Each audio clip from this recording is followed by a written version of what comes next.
Retro-inspired indie pixel games are a dime a dozen to be sure, so what makes Lovish so special? If I had to point to anything, it would be its faithful design philosophy and sense of humor. The premise feels like it's straight from a late 80s or early 90s Famicom game that only got localized years later. It follows a band of JRPG heroes on a quest to rescue a princess. But Sir Solomon, the party's warrior, decides he wants her all to himself and ditches the group. With only 1 HP, Solomon will have to traverse over 50 stages to reach the top of the Devil Lord's Tower if he wants a shot at that sweet princess ass. Was Solomon ever truly in love, or was it just an obsession? What kind of hijinks will players meet in their love quest? Find out in our Lovish review. I hate you, Devil Lord!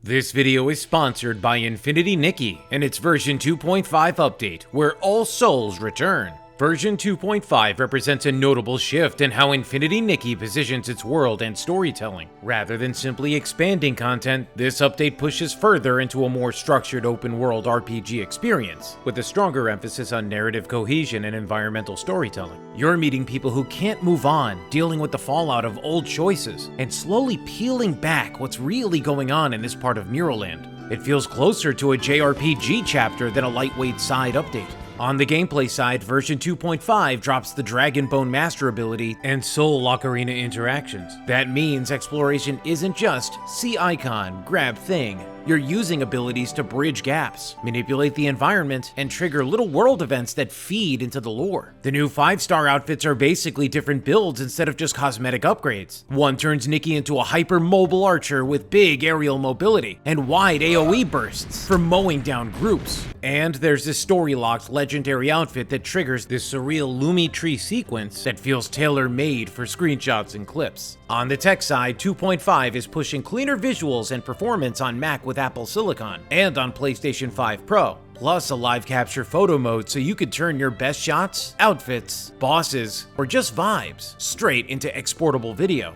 If a mix of fashion, dragons, and surprisingly heavy JRPG style storytelling sounds like your thing, check out Infinity Nikki version 2.5 through the link below, and follow the official channels if you want to see how weird Muralland gets from here.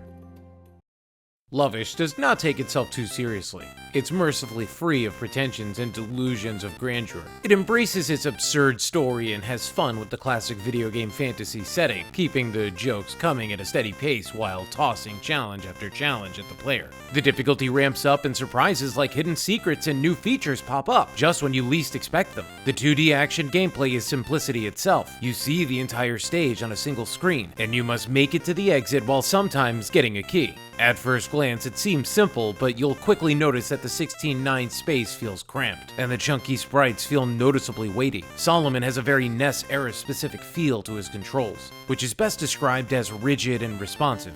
At first, he can't do much apart from swinging his sword and jumping, but new abilities gradually find their way into the player's grubby mitts one way or another. After reaching the exit, you're greeted with an event scene that could be anything from a quick sight gag to a WarioWare-style microgame, or even a random penalty or reward. You never know what these can be, and there's allegedly over 150 of them, some of which might happen once and never again, and those are the ones you must watch out for since they usually lead to a major change or addition to Lovish's gameplay. There's probably some sort of flag system running in the background that checks your performance in the game, as it seems to react to your progress at moments when it makes the most sense. A shopkeeper appears in a skit once you've gathered enough coins to make a purchase, and you might even snag a few extra lives from a treasure box after conquering a stage that took more attempts than you'd like to admit. The skit and scene system keeps Lovish feeling fresh and dynamic, helping break up the flow of 2D platforming. Once in a while, you'll be at the mercy of RNG where something unfair will happen, and you just gotta take it on the chin and laugh because the game is just taking the piss out of you.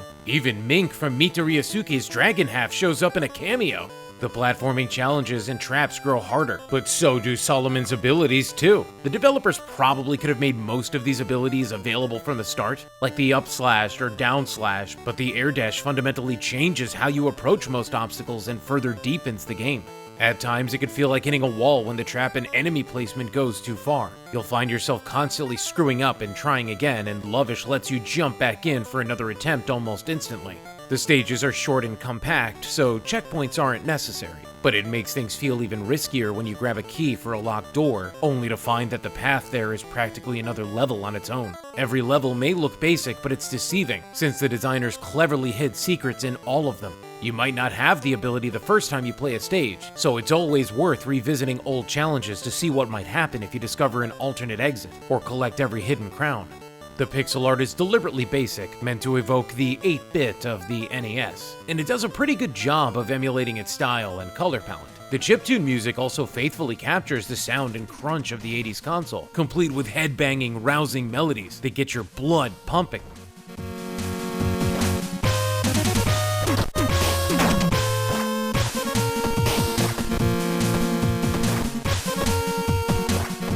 Lovish looks and feels like a classic NES action platformer, but with a level of technical polish far beyond what the console could handle. The only real giveaways are how incredibly smooth and stable it runs, along with its 16:9 aspect ratio display. If there's one drawback to Lovish, it's that the boss fights are disappointing, feeling overly drawn out and tedious. They all have easy patterns to memorize, and the only challenge is not getting bored or greedy to steal a few extra hits. The bosses probably would have been more interesting as individual gimmicks or puzzles instead of lame fights. It's a letdown because the rest of the game can be pretty hard, but the bosses stick out for barely posing a threat. Lovish is a standout retro-style game that blends just the right mix of humor and heart, while staying exciting with a constant stream of surprises and challenges. It will push you to your limit sometimes, maybe making your eyes explode from unbearable blood pressure, but the awesome euphoric wave when you reach that exit is indescribable.